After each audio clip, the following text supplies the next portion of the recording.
चाहती हूँ कि अभिजीत सरकार, जिनको 2021 में विधानसभा ममिता जी, चुनाव मैं के ये ममिता जी मेरा बाद- प्रश्न भी यही था, और आज मैं कह हाँ। रही हूँ हम वोट बाउटरी में क्यों जाते हैं, हम क्यों इतिहास के साथ कंपैरिजन करके चीजों को बताने लगते हैं। सवाल सिर्फ इतना भर है, परिवर्तन, भय मुक्त, ये सारी बातें हमने चुनावों से पहले सुनी और भरोसा दिलाया बीजेपी के नेताओं ने कि सीएपीएफ और सीआरपीएफ की तैनाती है, लेकिन अपने ही लोग मारे जा रहे हैं ना। जब आपको पहले से पता है कि पश्चिम बंगाल बड़ा कठिन है, इसकी भूमि बड़ी रक्त रंजित है, तो तैयारी क्या की गई? सवाल सिर्फ इतना है। अब जितने सवाल उठे वो सब टीएमसी को लेकर उठे, इसीलिए मैं इंतजार कर रही थी। आसिफ जी नाम थोड़ा करेक्ट कर लीजिए दोनों का। आसिफ जी, मैं इसीलिए आप इंतजार कर रही थी कि सब कंप्लीट करें तब आप अपना जवाब दें। भाई, एक उंगली अभी भी आप ही की तरफ उठ रही है, अभी भी चाहे शुभेंदु अधिकारी हो, बीजेपी के प्रवक्ता हो, सब ये कह रहे हैं कि सब आपका ही किया धरा है जो इस वक्त ग्राउंड पर हो रहा है, साजिश में आप ही संलिप्त हैं। गुड इवनिंग प्राची जी और सारे जो साथी हैं।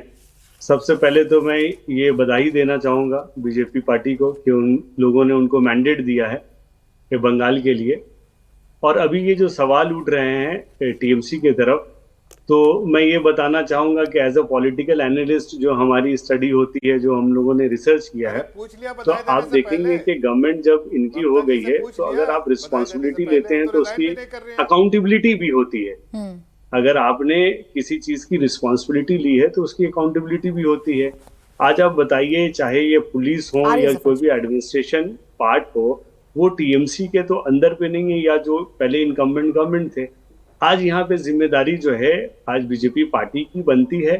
और दूसरी बात आप देखेंगे कि जो बंगाल के लोगों ने जो मैंडेट दिया है, बीजेपी की गवर्नमेंट अभी फॉर्म नहीं हुई है।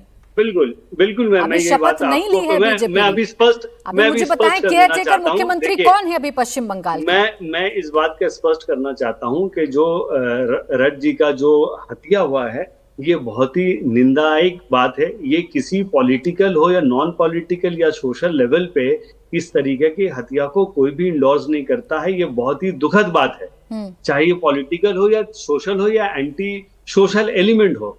दूसरी बात मैं बता रहा हूं कि जो हमारे होम मिनिस्टर श्री अमित शाह जी, उन्होंने जो डिप्लॉय किया था, आप देखेंगे कि 3.5 लाख सिक्योरिटी पर्सनल जो है 2024 में जो आपका पार्लियामेंट्री इलेक्शन हुआ था, ये पूरे हिंदुस्तान में 3.5 लाख जो है सिक्योरिटी पर्सनल दिए गए थे। अभी तक तो आप इनकी जीत मान नहीं रहे, लेकिन जब बात अकाउंटेबिलिटी की आई तो आप इनकी जीत भी मानने लगे और इनको बधाई भी देने लगे। 2 लाख आप इनको बधाई भी देने लगे और इनकी जीत भी मानने लगे। तो ये अपने हिसाब से चीजों को देखना ही तो गलत है ना, और उसी का खामियाजा पश्चिम बंगाल भुगतता है और भुगत रहा है।